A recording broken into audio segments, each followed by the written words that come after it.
नमस्कार, स्वराज एक्सप्रेस में आप सभी का स्वागत है। बात छत्तीसगढ़ की में मैं हूं आपके साथ कविता पांडे और आज का हमारा मुद्दा है संपर्क संवाद से बनेगी बात। छत्तीसगढ़ में लगभग 3000 नेताओं के अलविदा कहने के बाद अब कांग्रेस को उनसे समन्वय की याद आई है। लगातार पार्टी से जा रहे नेताओं ने कांग्रेस संगठन को चिंता में डाल दिया है। पिछले 2 महीने में कांग्रेस के करीब 3000 नेता और कार्यकर्ता भाजपाई हो गए हैं। अब कांग्रेस ने टूटन रोकने के लिए एक नया रास्ता अपनाया है। कांग्रेस ने एक समन्वय समिति बनाई है। यह समिति अपने नेताओं से लगातार संपर्क और संवाद करेगी। इसका जिम्मा भी सीनियर नेताओं को सौंपा गया है। देखिए खास रिपोर्ट और आगे इसी पर खास मेहमानों से खास चर्चा करेंगे। छत्तीसगढ़ कांग्रेस ने हाल ही में एक समन्वय समिति बनाई है। इस समन्वय समिति में 14 नेताओं को शामिल किया गया है। इनमें 2 पूर्व प्रदेश अध्यक्ष और 6 पूर्व मंत्री हैं। पूर्व पीसीसी चीफ धनेंद्र साहू को इसकी कमान सौंपी गई है। समिति में धनेंद्र साहू के साथ पूर्व प्रदेश अध्यक्ष मोहन मरकाम, पूर्व कार्यकारी अध्यक्ष सत्यनारायण शर्मा, पूर्व मंत्रियों में मोहम्मद अकबर, प्रेम साय सिंह, जयसिंह अग्रवाल, अनिल भेड़िया, उमेश पटेल और धनेश पाटिला शामिल हैं। गुरुमुख सिंह होरा, राजेंद्र तिवारी, शैलेश नितिन त्रिवेदी, पद्मा मनहर, आदितेश्वर सरन सिंह देव को शामिल किया गया है। यह प्रदेश स्तरीय संवाद और संपर्क समिति बनाई गई है। यह समिति लोकसभा चुनाव तक नेताओं और कार्यकर्ताओं से संवाद और संपर्क करेगी। दरअसल यह समिति कार्यकर्ताओं के पूछ परख के लिए बनाई गई है। सरकार जाने के बाद कई नेताओं को लगने लगा है कि वे हाशिए पर चले गए हैं। यही कारण है कि वे या तो घर पर बैठ गए हैं या फिर बीजेपी के रास्ते हो लिए हैं। इस समिति के नेता सभी वरिष्ठ नेताओं और कार्यकर्ताओं से लगातार संवाद करेंगे। में भी यहाँ पर संवाद और संपर्क समिति का गठन किया गया है और जिसमें लगभग 15 सदस्यीय यह कमेटी गठित की गई है और इस कमेटी का आज प्रथम बैठक हुई है और इस कमेटी में हम लोगों ने यह तय किया है कि पूरे प्रदेश भर में आज जो हमारे यहाँ पर 11 लोकसभा में चुनाव हो रहे हैं, पूरा 11 लोकसभा की स्थिति की हम लोग सब जायजा लेंगे कि कांग्रेस की समन्वय समिति पर भाजपा ने बड़ा तंज कसा है। प्रदेश महामंत्री संजय श्रीवास्तव कहते हैं कि कांग्रेस के पास न नीति है न ही नेतृत्व है। अब कांग्रेस चाहे समन्वय समिति बनाए या कोई भी जतन करे, उनका कोई कदम काम नहीं आएगा। के ऊपर में कार्यकर्ता ने कोई सवाल किया तो उन्होंने इसको पहचानने से इंकार कर दिया कि मैं इसको पहचानता नहीं। दूसरे दिन उनको इन्होंने कहा स्लीपर सेल है। तो जब एक मुख्यमंत्री, पूर्व मुख्यमंत्री अपने एक छोटे कार्यकर्ता को उसको स्लीपर सेल कहता है, पहचानता नहीं है, तो इनसे क्या उम्मीद की जा सकती है कि ये कार्यकर्ताओं से संवाद स्थापित करेंगे। और बड़े नेताओं में संवाद नहीं है। इसलिए मेरा एक सुझाव है कांग्रेस के नेताओं को कि वो कार्यकर्ताओं की टीम बनाए। जाहिर है चुनाव सर पर है। ऐसे में भाजपा प्रवेश कार्यक्रम के तहत अपना कुनबा बढ़ाने में जुटी हुई है, तो दूसरी तरफ अब कांग्रेस को अपने कुनबे से कम होते सदस्यों की चिंता सता रही है। देर से ही सही, लेकिन अब देखने लायक होगा कि कांग्रेस की समन्वय समिति क्या जाने वालों को रोक पाएगी। स्वराज एक्सप्रेस के लिए रायपुर से दिलीप साहू की रिपोर्ट देखिए आपने और आगे इसी पर हम चर्चा करेंगे। हमारे साथ खास मेहमान भी जुड़ गए हैं। बीजेपी प्रवक्ता उमेश घोरमोड़े जी हैं, कांग्रेस प्रवक्ता श्री कुमार मेनन जी है, वरिष्ठ पत्रकार बाबूलाल शर्मा जी है। आप तीनों का चर्चा में बहुत स्वागत है। सबसे पहले श्री कुमार, माफ कीजिएगा जी, श्री कुमार मेनन जी के पास चलेंगे, कांग्रेस प्रवक्ता के पास। श्री कुमार मेनन जी, ऐसा नहीं लगता है कि अब देर हो गई है, पहले समन्वय समिति जो है वो बना देना चाहिए, तो शायद आपके जो नेता और कार्यकर्ता थे वो बीजेपी में शामिल नहीं होते? देखिए, मैं आपको बताना चाहूंगा ये भाजपा का षड्यंत्र अभी से नहीं है, बहुत सालों से। इनको हमको इस बात का अब संतोष भी है, विश्वास भी है और हमको लगता भी है कहीं ना कहीं कि हम सही थे। नेहरू जी सही थे, महात्मा गांधी जी सही थे, इंदिरा गांधी जी सही थी कि जिन्होंने जो कल्चर को अपनाया, कांग्रेस ने जो कल्चर को अपनाया, कांग्रेस ने जो चीजें अपने कार्यकर्ताओं को सिखाई, जिसके बारे में अनर्गल बातें पिछले 70 साल से की जा रही थी, वो बिल्कुल सही थी। और आरएसएस और बीजेपी ने जो संस्कार अपने कार्यकर्ताओं को दिए वो गलत थे, खराब थे और इस लायक नहीं थे कि ना वो सरकार चला सके ना पार्टी चला सके। और इसी कारण आज ये नौबत आ गई है अपने आप को सबसे बड़ी पार्टी बोलने वाली भारतीय जनता पार्टी को आज कांग्रेस के उन काबिल साथियों को, जिनको वो काबिल समझते हैं, उनको लेना पड़ रहा है, जो कांग्रेस के संस्कार से नेहरू जी के मार्गदर्शन में, नेहरू जी के बताए रास्ते पर, गांधी जी के बताए रास्ते पर चले हैं। ऐसे लोगों को लेकर जब अपने साथ रखने की बात आ रही है तो कहीं ना कहीं ये साबित करता है कि भाजपा की आइडियोलॉजी, आरएसएस की आइडियोलॉजी फेल हो रही है, कांग्रेस की आइडियोलॉजी जीत रही है। कांग्रेस के सिखाए हुए संस्कार के कारण ही इनको आवश्यकता पड़ रही है कि कांग्रेस के कैडर के लोगों को लेकर वो सरकार में जगह दे या अपनी मेनन पार्टी जी, में मेरा जगह सवाल दे। ये है मेनन जी, जी। जो समन्वय समिति जी। बनी है, तो ऐसा नहीं जी। लगता कि कांग्रेस ने देर कर दी है? शायद ये पहले बना देते आप लोग तो आज जो कांग्रेस के लोग हैं वो बीजेपी में शामिल नहीं होते।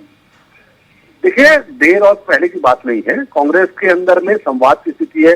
कांग्रेस के अंदर बड़े नेता आपस में बात करते हैं। कांग्रेस के अंदर कार्यकर्ताओं को पूरी उनको तो इतना सब कुछ था तो आजादी क्यों है। शामिल हो जा रहे हैं लोग आपके कांग्रेसी बीजेपी में, जब सब कुछ सही देखिए- ठीक ठाक ही था? तो देखिए, ऐसा है कि अगर हम दिल्ली आज के समय में भाजपा का जो चरित्र हो रहा है वो ऐसा हो रहा है कि जितने भी दागी और बागी लोग हैं उनको लेने का काम कर रही है। मैं नेचुरल सिनेरियो की बात करता हूँ। आज जितने भी जिनको ईडी के ऊपर केसेस थे, चाहे महाराष्ट्र के अंदर में अजीत पवार का मामला हो, चाहे वो शिंदे जी का मामला, उनके परिवार का मामला, चाहे प्रफुल्ल पटेल का मामला हो, चाहे जितने भी देश के अंदर में कोई भी प्रदेश में अगर आप देख लीजिए, आप पार्टी के अंदर में टेंटेड आदमी है लेकिन भाजपा के अंदर वो आ जाता है तो उसका केस खत्म हो जाता है। आप लोग बोलते हैं कि मोदी के वॉशिंग मशीन में धुल जाते हैं, तो फिर जब धुल जाती है मेनन बंगाल जी, के अंदर में।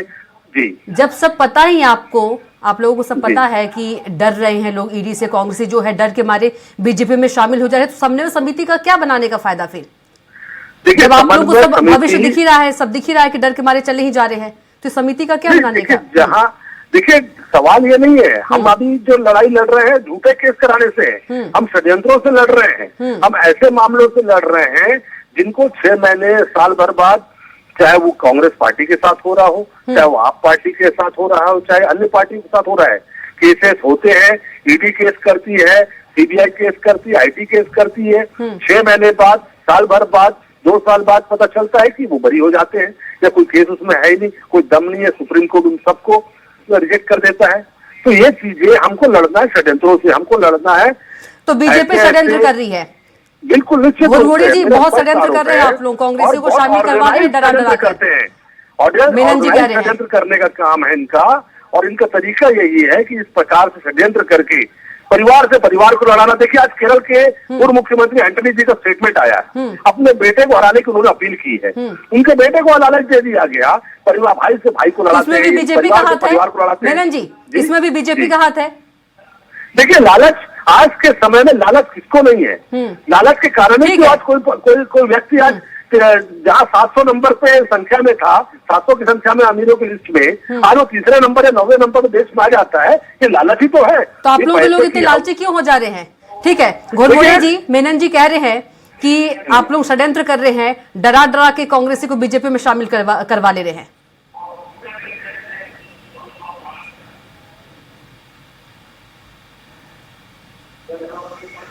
कांग्रेस का आंतरिक मामला है, कमेटी बनाए, समन्वय की बात करें, कमेटी बना करके समन्वय की बात करें, ये कांग्रेस का आंतरिक मामला है। लेकिन फिर भी अभी श्री कुमार जी समझदारी की बात कर रहे थे, तो मैं समझता हूं कि समझदार व्यक्ति वो होता है जो प्यास लगने से पहले कुआं खोदना प्रारंभ कर देता है, और जब प्यास लगती है तब तक कुआं खुद जाता है और वहां पे जल का स्रोत मिल जाता है, वो अपनी प्यास बुझा लेता है। लेकिन जब कांग्रेस के अंदर में प्यास बढ़ गई है और पानी के लिए सब लोग तरस रहे हैं, तब ये समन्वय की बात कर रहे हैं, अर्थात कुआं खोदने की बात कर रहे हैं। तो ये कब तक और कितना कुआं खोद पाएंगे ये तो कांग्रेस ही जाने। और मुझको लगता है कि इससे पहले अगर ये पहल कर दिए होते, जब ये सरकार में थे और सरकार में रहते, जब इनके अंदर नेताओं का आपसी अंतर्कलह समय समय पर निकल करके आ रहा था, चाहे 2.5 साल के फार्मूले का विषय हो, चाहे आदरणीय टीएस सिंहदेव साहब के सदन छोड़ करके जाने का विषय हो, या टीएस सिंहदेव साहब के एक विभाग छोड़ करके जाने का विषय हो, पीएम आवास योजना को लेकर के, या बृहस्पति सिंह जी का सदन के अंदर और बाहर लगातार चाहे प्रेस कॉन्फ्रेंस का विषय हो, आपसी समन्वय का अभाव हो, आपसी लड़ाई का विषय हो, एक दूसरे के पोस्टर निकालने का विषय हो, तो तब शायद कांग्रेस के नेताओं की प्यास बुझ सकती थी। लेकिन देर आए दुरुस्त आए, अब भी प्रयास कर रहे हैं, देखते हैं कितना कुआं ये खोद पाते हैं। वर्तमान में जो स्थिति निर्मित हो गई है, कांग्रेस के तमाम नेता तमाम कांग्रेस के कार्यकर्ता इस बात को समझ चुके हैं कि कांग्रेस एक डूबता जहाज है जिसमें 56 छेद है और इस डूबते जहाज में कोई सवार नहीं होना चाहता।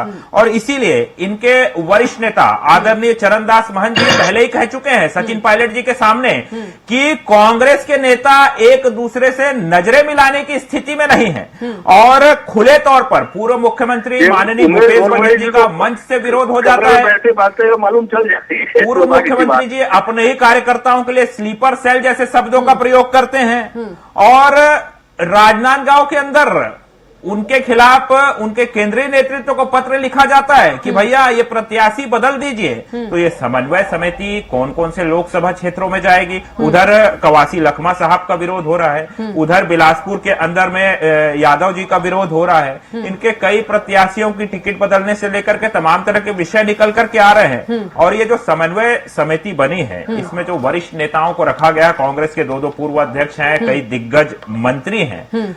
मैं तो कांग्रेस से पूछना चाहूंगा कि इस समिति में जितने आपके वरिष्ठ मेंबर हैं उनके बीच में आपसी सामंजस्य कैसे हो पाएगा और वो कैसे निर्णय कर पाएंगे? और दूसरी तरफ ये लगातार कह रहे हैं कि भारतीय जनता पार्टी में तमाम लोग जा रहे हैं, भारतीय जनता पार्टी डरा रही, धमका रही है, बेबुनियाद आरोप लगा रही है। दरअसल में कांग्रेस को इतना कॉन्फिडेंस नहीं है कि जो कमेटी इन्होंने बनाई है उस कमेटी से भी ना जाने कब कौन छोड़ करके किसी दूसरे दल में चला जाए, ना जाने कब कौन कांग्रेस को डूबता जहाज बता करके चले जाए। तो उस कमेटी का गारंटी नहीं है यहाँ पर। तो बाकी कांग्रेस पार्टी में समन्वय कैसे ये स्थापित करेंगे? ठीक है गुरमोड़ी जी, ठीक है। मेनन जी आऊंगा आपके पास, पहले वरिष्ठ पत्रकार के पास चलेंगे, बाबूलाल शर्मा जी के पास। चुनाव सर पर आ गया है तो कमेटी बना करके एक खाना पूर्ति करने का प्रयास कर रहे हैं। बाबूलाल जी, कांग्रेस ने एक समन्वय समिति बनाई है तो क्या लगता नहीं है कि काफी देर हो गई है? ठीक है जी ठीक कराइए थोड़ा। जी बिल्कुल बिल्कुल ठीक हो गया बाबूलाल जी। मैं जहाँ तक समझ पाता हूँ पुराने जानकार विद्वानों ने कहा है कि जब किसी संस्था के लोग छोड़ कर जाने लगे तो उस संस्था के कर्ता धर्ताओं को इसे तत्काल गंभीरता से लेना चाहिए था। सोचना चाहिए कि आखिर ऐसा क्या गलत हो रहा है जिससे लोग छोड़ कर हमें जा रहे हैं। ये सबसे बड़ी बात है जी। देर आए दुरुस्त है, समिति बनी तो रिजल्ट भी आएंगे, मुझे ऐसा लगता है। और ये लोकसभा चुनाव भर के लिए क्यों, हमेशा कार्यकर्ताओं और नेताओं से संपर्क रखने के लिए स्थायी समिति बनाई जानी चाहिए। इसमें लगातार लोग अपनी बात कह सकें, एक मंच मिले उनको कि उनके दिल की कोई बात हो तो वहाँ घुटना न पड़े उनको। ये जो भागते हैं ना, ये घुटते रहते हैं वहाँ पर, किसी की सुनवाई नहीं होती है। तो वो देखते हैं कि हमारी सुनवाई ही नहीं है, कोई सुनने वाला ही नहीं है, तो अब क्या करें, इससे बड़ा क्या ये हो जाएगा। लेकिन आप एक और भी बात देखिए, आज भारतीय जनता पार्टी में जा रहे हैं या कहीं और भी जा रहे हैं, तो आपको यहाँ जो मिल चुका है उससे क्या बड़ा वहाँ मिल जाएगा? क्या आपकी भूमिका रहेगी वहाँ? कितना बड़ा पद आपको मिल जाएगा? ये सबसे महत्वपूर्ण है। अगर एक सामान्य कार्यकर्ता के रूप में आप जा रहे हैं तो आपको सोचना चाहिए कि यहाँ भी तो आप सामान्य कार्यकर्ता थे, अगर वहाँ भी आपकी सुनवाई नहीं हुई तो फिर क्या करेंगे? ये विचार जरूर रखना चाहिए जिस किसी जाने वाले को। अगर कोई फायदे की बात हो या उनके स्वार्थ सिद्धि हो रही हो तो बात अलग है। और देखिए, आपको ये भी सोचना पड़ेगा, हर कार्यकर्ता उस पार्टी में उसकी विचारधारा को, नीति रीति को देख कर आता है। पार्टी ने ही इस लायक बनाया कि आपको दूसरी पार्टी अपने आप लेने तैयार हुई है। महत्वपूर्ण बात तो यही है कि आपका ये कद बना, जिस पार्टी ने बनाया तब तो आपको कोई लेने को तैयार हुआ कि भाई कांग्रेस से हमने तोड़ के देखो यहाँ ले आए, या कांग्रेस से लोग भाग के यहाँ आए हैं। इसी प्रचार के लिए तो उनको लिया जाता है ना। लेकिन उनका आगे क्या होगा ये कुछ समझ में आता नहीं। मुझे जैसा लगता है, मैं जो समझ पा रहा हूँ प्रदेश के अंदर में दीपक बैठ के नेतृत्व को कुछ लोग मजबूत नहीं मान रहे हैं, कमजोर मान रहे हैं। उन्हें नहीं लगता, और उन्हें कुछ लोग दबाने का प्रयास भी कर रहे हैं। उन्हें नहीं लग रहा है कि इनके नेतृत्व में हम कुछ आगे बढ़ पाएंगे या कांग्रेस पार्टी आगे बढ़ पाएगी। मुझे जो लग रहा है व्यक्तिगत रूप से, मैं जो समझ पाया हूँ वो ये लगता है। और भारतीय जनता पार्टी को एक अच्छा मौका मिला है कि नेतृत्व संगठन की बात है, और भाजपा के पूर्व मुख्यमंत्री पर किया जा रहा है हमला, क्योंकि उन्हें मालूम है कि यही नेता कांग्रेस का बड़ा चेहरा है। इस पर प्रश्न चिन्ह खड़ा करने का प्रयास किया जाए तो फायदा होगा। लोकसभा के चुनाव है उसका फायदा जो है पूर्व मुख्यमंत्री पर अगर हमला होगा तभी फायदा होगा। ये कुछ कारण जो है समझ में आते हैं। मैं जैसे एक उदाहरण देता हूँ, चंद्रशेखर शुक्ला जी हैं, वो प्रभारी महामंत्री रहे हुए हैं, बड़े पद पर थे, उनकी तूती बोलती थी, लेकिन अब वो जो भारतीय जनता पार्टी में चले गए, मुझे बड़ा आश्चर्य लगा। किसान नेता, पावरफुल नेता, बहुत दमदार आदमी है, बहुत अच्छे आदमी है, अच्छे इंसान है, उनके साथ ऐसा क्या गुजरा। मैं भी विचार कर रहा हूँ कि पार्टी को इस बात को सोचना पड़ेगा कि चंद्रशेखर शुक्ला जैसे व्यक्ति यदि पार्टी छोड़ के जा रहे हैं तो उनको विचार करना पड़ेगा कि आखिर क्या बात है। ये समिति स्थायी होनी चाहिए और इस समिति को लगातार अपने कार्यकर्ताओं और नेताओं के संपर्क में रहना चाहिए, मेरा ऐसा विचार है। जी बिल्कुल मेनन जी, संजय श्रीवास्तव जी कह रहे हैं कि अपने ही कार्यकर्ताओं को कांग्रेसी नेता जो बड़े नेता है पहचानते नहीं है, स्लीपर सेल कहते हैं। देखिए, ऐसा नहीं है। कांग्रेस के कार्यकर्ता लाखों की संख्या में है। कांग्रेस के कार्यकर्ता जिले से लेकर हर स्तर पर मौजूद है। ठीक है, हर किसी की हर चीजें पूरी नहीं की जा सकती, हर के अपनी महत्वाकांक्षा आती है, अपनी महत्वाकांक्षा होता है। जहाँ तक बात पार्टी कैडर का होता है, पार्टी का अपनी एक रीति और नीति होती है, पार्टी का कम्युनिकेशन करने का, बातचीत संवाद करने का एक अपना तरीका है। जहां तक बात मैं इनकी बात से सहमत नहीं हूँ, शर्मा जी की बात से, जिन्होंने कहा कि दीपक बैज का नेतृत्व को लेकर कोई बात है। भाई, आज के कल की खबर हमने सुनी है कि वीरेंद्र सिंह जी मोदी जी की कैबिनेट के मंत्री हैं, वो कैबिनेट छोड़ के भाजपा से कांग्रेस में शामिल हुए। तो हरियाणा के अंदर की बात, हरियाणा के अंदर में वो चीजें हुई है। कई ऐसे नेता जो भाजपा छोड़ के पूरे देश के अंदर में भाजपा छोड़ के कांग्रेस में आ रहे हैं। कांग्रेस के अंदर भी लोग आ रहे हैं, ऐसा नहीं है कि कांग्रेस के अंदर नहीं आ रहे हैं। कल ही सीहोर में वहां की महापौर कांग्रेस प्रवेश करी। तो ये बातें जो है हर जगह चुनाव के समय ऐसा होता है, लेकिन जहां तक बात कांग्रेस के कार्यकर्ताओं की है, कांग्रेस के अंदर पे समय समय पर लोगों से संवाद किया जाता है। अच्छा, रही बात चंद्रशेखर शुक्ला जी की बात की शर्मा जी ने, वो चंद्रशेखर शुक्ला जी महामंत्री थे, प्रभारी महामंत्री थे, उनका अपना क्षेत्र है, उनकी अपनी भूमिका थी। पार्टी के अंदर, संगठन के अंदर में किसको क्या काम देना, किसको चुनाव लड़ाना है, ये पार्टी डिसाइड करती, कार्यकर्ता डिसाइड करते हैं। और हर चीज मिला, ऐसे लोग भी पार्टी छोड़े जिनको सब कुछ मिला। 5 साल जिनके पास संगठन का पद था, 5 साल सत्ता का पद था, वैसे भी कोई छोड़े। ये लोगों का अपना एक चरित्र होता है। कुछ लोग पार्टी के प्रति कमिटेड रहते हैं, वफादार रहते हैं, वो वहां पर भी जाकर, और मैं शुभकामना देना चाहूंगा जो लोग जा रहे हैं, किसी को विधायक का ऑफर मिला हुआ है, किसी को महापौर बनाने का ऑफर मिला है, किसी को पार्षद लड़ाने का ऑफर मिला है। कोई भाजपा के नेता बता रहे थे कि 40,000 लोग छत्तीसगढ़ के अंदर में चले गए उनके पास। तो मैं तो यही चाहूंगा कि 40,000 लोगों को भाजपा अपने संगठन में स्थान दे, भाजपा अपने पार्टी के अंदर में पार्षद चुनाव, पंचायत चुनाव, सरपंच चुनाव में इनको जगह दे, इनको मौका दे, और उसके बाद पार्टी के साथ उनके साथ जुड़े रहेंगे। कांग्रेस पार्टी के अंदर में लोगों की लाइन लगी है, कांग्रेस कार्यकर्ता है, कैडर है हमारा। कहाँ लोगों की लाइन लगी है? हजार लोग तो बीजेपी ज्वाइन कर रहे हैं रोजाना। ये आंकड़ों पे है, ये आंकड़ों पे है, आपको समय आने पे पता चलेगा। ये स्थिति जो है भाजपा के अंदर में आज विरोध हो रहा है। आज गुजरात के अंदर आपने खबर पढ़ी है कि नहीं? भाजपा के नेता जिनको टिकट मिला है, क्षत्रिय समाज पूरा खड़ा हुआ है, भाजपा के नेता विरोध कर रहे हैं उनका। कम से कम 4 से 5 लोकसभा में रूपाला जी के अलावा जो मनसुख भाई जो यहाँ के प्रभारी थे, उनके अपने क्षेत्र में वहाँ विरोध हो रहा है। ये हर जगह होता है, हर पार्टी में होता है। कांग्रेस कोई अपवाद नहीं है। हाँ, कांग्रेस होता है, लेकिन पूरे समय में छोड़ के जाने वालों को लेकर हमको उनके ऊपर हम संवेदना व्यक्त कर सकते हैं जो हमारे बुरे समय में हमारे साथ छोड़कर जा रहे हैं। ठीक है, घुरमुड़े जी, क्या कुछ आपका जवाब?